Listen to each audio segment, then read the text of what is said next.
दोस्तों नमस्कार, प्रणाम, सत श्री अकाल, आदाब। आप सभी लोगों का हमारे यूट्यूब चैनल कौशल किशोर 1090 में बहुत बहुत स्वागत है। दोस्तों कहानियों के सिलसिले में लेकर चलते हैं आपको एक बहुत ही अच्छी कहानी में। जो आप कहानी सुनेंगे तो आपको लगेगा कि कैसे डाकुओं की ज़िंदगी होती है, आखिर डाकू कोई किस तरह से बनता है। हाँ, ये कहानी है निर्भय सिंह गुर्जर की, जो एक बहुत ही कुख्यात डाकू होता है। डाकू होना बहुत ही गलत बात है, पर डाकू भी न जाने किस स्थिति में लोग बन जाते हैं। आखिर उनके ज़िंदगी में ऐसा कौन सा मोड़ आता है जो उन्हें इस तरफ ले जाता है कि डाकुओं की संगति हो जाती है, फिर डाकू हो जाते हैं। एक साधारण लड़का होता है जिसका नाम निर्भय सिंह होता है, और वो निर्भय सिंह अपने गांव में रह कर के अपने पिताजी के साथ ज़मीन जायदाद का कारोबार, खेती पाती ऐसी कामों में लिप्त रहता है। लेकिन एक दिन कुछ ऐसा होता है कि निर्भय सिंह के पिता को कुछ डकैत आते हैं, और डकैत रात में मारते पीटते हैं। जो भी घर में सामान होता है, जो भी चीज़ें होती हैं, वो सब कुछ खंगाल ले जाते हैं। निर्भय सिंह की उम्र उस समय 12 से 13 साल की थी। निर्भय सिंह को उस समय उस सारी चीज़ों को बर्दाश्त करना पड़ता है। आखिर हुआ तो हुआ कैसे, आखिर लोगों ने किया तो किया क्यों। पता लगाया जाता है कि जब वो लड़का बड़ा होता है, निर्भय सिंह, कम से कम उसकी उम्र 16 साल होती है, तो 16 साल में पता लगता है कि एक गैंग होता है, जिस गैंग का सरदार, जो वहाँ उस इलाके का बहुत ही कुख्यात डकैत होता है, उसका नाम लाला राम होता है। लाला राम के कुख्यात अपराधियों ने इस घटना को अंजाम दिया था। ऐसी घटना को प्रसारित करवाया था जिस हिसाब से उसकी पूरी ज़िंदगी बर्बाद हुई, क्योंकि सारी धन संपत्ति, जेवरात, पुश्तैनी जो चीज़ें थी, वो सारी चीज़ें उसकी खो जाती हैं, सारी लोग लूट ले जाते हैं। लेकिन उसके बाद में ये होता है कि उसकी जो ज़मीन होती है, वो 2-3 दबंग लोगों ने मिलकर के जोत रखी थी। उस ज़मीन से कोई भी अनाज उस निर्भय को नहीं मिल रहा था। निर्भय ने उन लोगों से लड़ाई की, झगड़े किए अपनी ज़मीन के लिए। जब ऐसा करता है तो वो दबंग लोग उसे बहुत ही मारते हैं, यहाँ तक कि उसके पिता को भी मारते हैं। अब निर्भय अपने आप को बचाए, या संपत्ति को बचाए, या अपने पिता की जान बचाए, निर्भय बहुत ही हैरान और परेशान हो जाता है। उस लड़ाई में उन लोगों से हार जाता है। लेकिन निर्भय सिंह इस गांव को छोड़ करके चला जाता है, क्योंकि निर्भय सिंह पर उन दबंगों की नज़र पड़ चुकी थी। निर्भय के पिता ने सोचा कि अगर ये गांव में रहेगा तो ना जाने किस दिन इसकी कोई भी हरकत इसकी जान ले ले। इसलिए उसे अपने मामा के वहाँ भेज दिया जाता है। निर्भय अपने मामा के वहाँ रहने लगता है। लेकिन उस समय दबदबा था दबंगों का। दबंगों ने मामा की ज़मीन को भी घेर रखा था। मामा की ज़मीन ज़्यादा थी, लेकिन अगर कहा जाए तो सिंचाई के लिए पर्याप्त नहीं थी। सिंचाई नहीं अच्छे ढंग से हो पाती थी, तो उसकी ज़मीन से कोई भी अनाज उगता नहीं था। लेकिन कैसे न कैसे मामा ज़मीन को अपनी चला रहे थे, जैसे न तैसे अपना खर्चा चला रहे थे। लेकिन फिर भी उस ज़मीन को गांव के जो बहुत बड़े दबंग लोग थे, दबंगों ने उस ज़मीन को घेर लिया, और ज़मीन से कोई भी एक भी दाना मिलना अब मुश्किल हो गया था। मामा के हालात बहुत ही बदतर हो गए थे। वहाँ मामा से दबंगों से भी भिड़ंत हो गई। दबंगों की भिड़ंत में उस लड़के निर्भय को भी बहुत ही मारा पीटा गया। लेकिन अब निर्भय कम से कम 20 साल की उम्र का हो गया था। निर्भय ने अब अपनी कमान अपने हाथ में संभाल ली थी। लोगों को जुल्म के खिलाफ लड़ने की जो प्रेरणा है वो देने लगा था।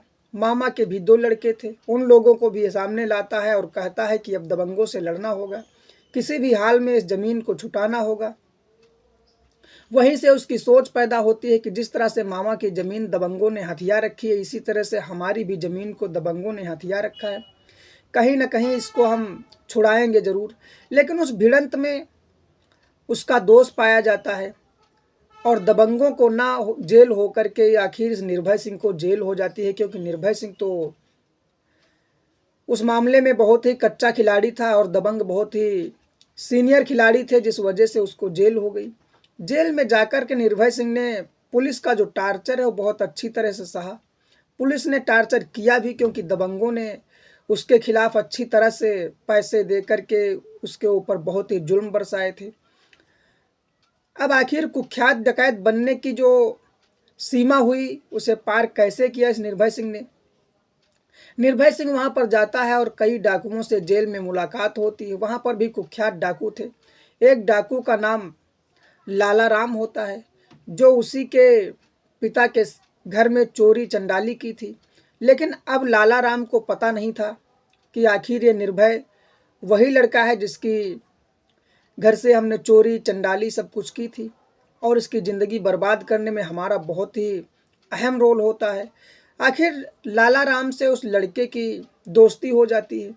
दोस्ती में लाला राम ने कहा कि अगर तुम्हारे साथ अन्याय हुआ है, जुल्म हुआ है, और अगर किसी ने किया है तो उसका नाम बता दो, मैं उसकी ज़िंदगी बर्बाद कर दूंगा, मैं जीना मुश्किल कर दूंगा। आखिर जब नाम बताता है कि लाला राम नाम होता है, तो लाला राम तो वहीं पर बैठा हुआ था। लाला राम के होश खराब हो जाते हैं। लाला राम हाथ जोड़ करके विनती करते हैं और कहते हैं कि ये सारा कारनामा हमने किया, और हमारे दोस्तों ने मुखबरी की और पिताजी का घर बताया आपके। मैंने वहाँ से चोरी करवाई, मैंने वहाँ से डकैती करवाई, लेकिन उस हिस्से में मुझे कुछ मिला भी नहीं। वो सारे लेकर के फरार भी हो गए, वरना मैं आपको वापस करवा देता। लेकिन लाला राम ने कहा कि कोई बात नहीं, जो तुमने बताया कि तुम्हारी ज़मीन पर दबंगों ने कब्जा कर रखा है, मैं उसमें आपकी मदद करूंगा। जितनी ज़मीन आपकी दबंगों के कब्जे में है, मैं अपने जो भी खास लोग हैं उनसे बात करके, उन पर हमला करवा करके, उनके लड़ाई करवा करके मैं आपकी ज़मीन को वापस दिलवाऊंगा। लाला राम और उस निर्भय में दोस्ती हो जाती है। लाला राम चंबल का एक बहुत ही खूंखार डाकू था।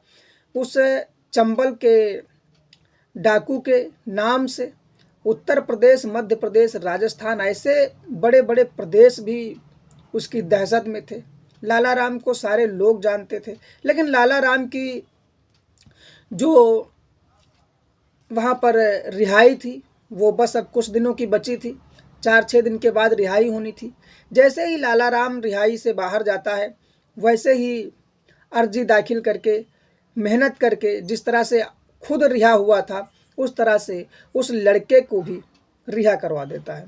लड़का रिहा हो जाता है, वापस आता है और लाला राम की गैंग में शामिल हो जाता है। लाला राम ने जिस तरह से उसे देखा था, जिस तरह से उसकी नई उम्र में जो जोश था, जो उसका नया खून था, लाला राम को लगता था कि मेरे गैंग का गैंगस्टर यही हो सकता है, इससे अच्छा हमें और कोई गैंगस्टर नहीं मिलेगा। क्योंकि वो ईमानदार भी था, अच्छा था। अपनी ईमानदारी और कार्यकर्ता बल की वजह से, जो उसके अंदर जो अच्छी प्रवृत्ति थी, उसकी वजह से लाला राम वहाँ का गैंगस्टर सरदार बना देता है। अब निर्भय सिंह गुर्जर सरदार के नाम से जाना जाता है। लोग उसे गुर्जर सरदार समझ रहे थे, लोग उसे गुर्जर सरदार जानते थे। लेकिन आखिर इस गुर्जर सरदार ने अपनी छवि को इतना ऊंचे क्यों उठा दिया?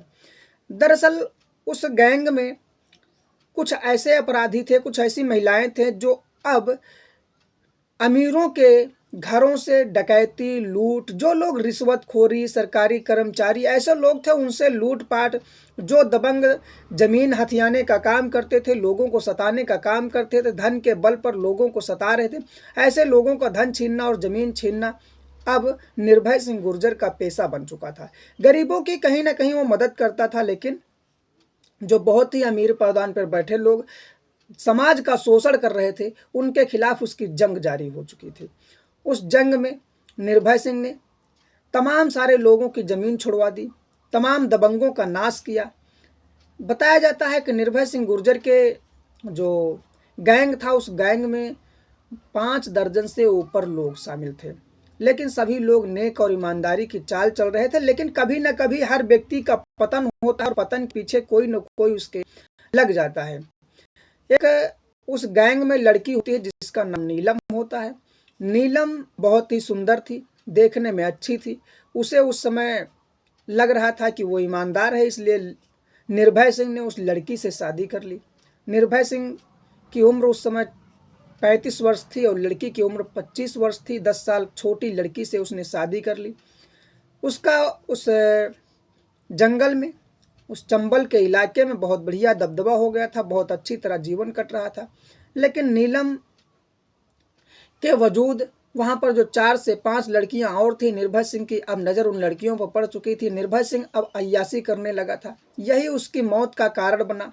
उस अय्याशी में निर्भय सिंह ने अपनी जान गंवा दी। दरअसल जब ये अय्याशी इस प्रकार से करने लगता है तो जो नीलम होती है वो श्याम से प्यार करने लगती है और इसे छोड़ देती है। जब श्याम एक उसी गैंग का अपराधी था, उस गैंग के श्याम से जब प्यार करती है तो एक दिन ये निर्भय सिंह को नज़र आ जाती है। निर्भय सिंह ने इसे जान से मारने का फैसला किया, लेकिन निर्भय सिंह की जो पत्नी नीलम थी वो श्याम के साथ फरार हो गई। श्याम भी उस गैंग से फरार हो गया और उन दोनों ने जा कर के अपने आप से शादी रचा ली। शादी रचाने के बाद में इन लोगों ने अपने आप को महफूज नहीं समझा। निर्भय सिंह गुर्जर के ठिकाने की जानकारी पुलिस को दे दी।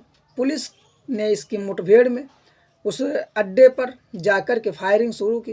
3 से 4 घंटे का ऑपरेशन चला और उस ऑपरेशन में अंत सांस तक निर्भय सिंह गुर्जर लड़ता रहा। उसने अपने आप को सिलेंडर नहीं किया और उसके बाद में पुलिस आखिर उसमें कामयाब हो जाती है और उसे जान से मार देती है, क्योंकि पुलिस को भी 5 लाख रुपए मिलने वाले थे, क्योंकि सरकार ने 5 लाख रुपए का इनाम दे रखा था। उस इनाम के हकदार वहाँ की थाने की पुलिस हो जाती है। दरअसल 4 से 5 थानों की पुलिस लग करके उस व्यक्ति को मार पाती है। मारने के बाद में जो पैसा मिलता है वो जो गरीब लोग होते हैं उनमें थोड़ा जो है सहयोग किया जाता है, बाकी पुलिस अपने अंडर में खर्च कर लेती है। इस प्रकार से जिस प्रकार से निर्भय सिंह का पतन हो गया था वो कारण ये था कि अच्छी तरह से सब कुछ चल रहा था, गैंग का अच्छा काम था, लेकिन कहीं ना कहीं अय्याशी ऐसी चीज़ हो गई थी जिसकी वजह से निर्भय सिंह की जान चली गई और नीलम ने गलत फैसला लेकर के पुलिस को जानकारी दे दी। कभी न कभी इसी प्रकार से हर व्यक्ति का निधन होता है, हर व्यक्ति का जो है पतन हो जाता है। तो किसी प्रकार से ऐसी चीज़ें सामाजिक जीवन में भी, जो सामाजिक जीवन जी रहे हैं उनके साथ भी ऐसी चीज़ें हो जाती हैं कि आदमी का जब पतन का समय आता है तो बुरे रास्ते पकड़ लेता है। इस प्रकार से इस कहानी में कौन सा व्यक्ति किस किरदार में अच्छा माहिर साबित हुआ, कमेंट के माध्यम से आप लोग हमें बता सकते हैं। रोज़ रात 8 बजे इसी प्रकार से आप लोगों के लिए कहानियाँ सुनाता रहता हूँ। अच्छी घटनाओं पर, सच्ची घटनाओं पर हमारी कहानी आधारित होती है। अगर आप लोगों को हमारा वीडियो अच्छा लगा है तो लाइक कर दीजिएगा। दोबारा वीडियो देखने के लिए आपको वीडियो मिलती रही, इसलिए चैनल को सब्सक्राइब जरूर कर लें। मिलते हैं कल रात 8 बजे, तब तक के लिए आप लोगों को वीडियो देखने के लिए बहुत बहुत धन्यवाद। नमस्कार, जय हिंद।